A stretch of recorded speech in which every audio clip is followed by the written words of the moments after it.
we are constantly checked for levels around like arbitrary levels around competency or sophistication, everything from like our like presentation to like articulation around things gets like additionally scrutinized.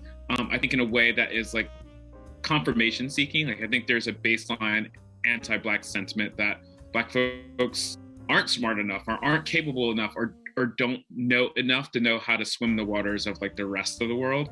And so people are often looking for ways to kind of prove or correct or police those kind of vulnerabilities. I think the other thing that's like different or unique for Black leaders too is that when I think about leadership positions, you're often beholden to a series of different types of stakeholders. When I think about roles in education in particular too, that means that you're often, particularly in urban education, you're often beholden to constituents who share a lot of your same identity or background or some type of origin, destiny or origin space. And so when I think about the different types of hats and personalities and inflections in voice and culture, everything that Black people have to be able to hold and manage and move through when you're working through what might be a Black stakeholder community, a white board of trustees kind of configuration, and or a larger kind of like mainstream white body of individuals or non-Black individuals that you have to also work with, it does put tons of scrutiny on top of you about who you are, who you really represent, how smart or skilled you are, and whether or not people should trust you. I think you talk to a lot of Black professionals and particular like kind of white collar type of spaces.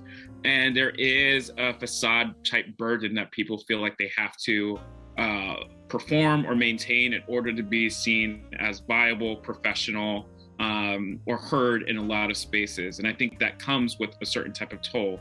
I think for some Black people, it can often mean that you're forced to make what feels like a binary trade-off. Like I can either be Black, as I know and love and appreciate myself to be so, or I can be seen as a professional in this space, which for some people feels like the removal of a certain aspect or many aspects of their kind of cultural racial identity. I've grown to appreciate that my greatest gift to a lot of spaces is just speaking in my true voice.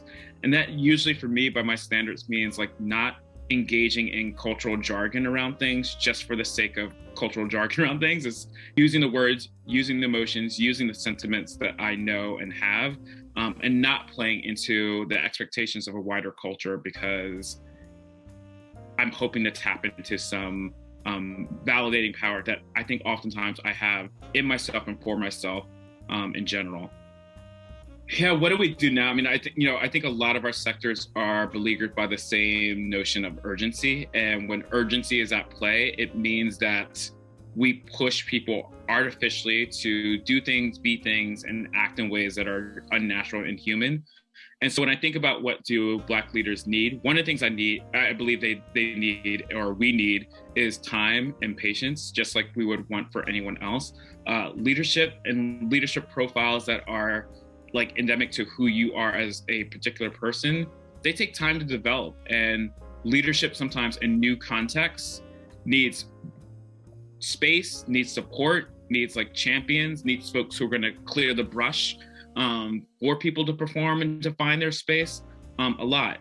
And then I think when I think about, in particular, Black folks inside of education and public sector roles that are having to answer to wider and wider audiences, you need people who can help be co-pilots and ambassadors at times to open up those doors and to help kind of co-validate the expertise, the belief, the mindset, the strategies, the engagement style, whatever that Black leaders want to bring and can bring in these spaces.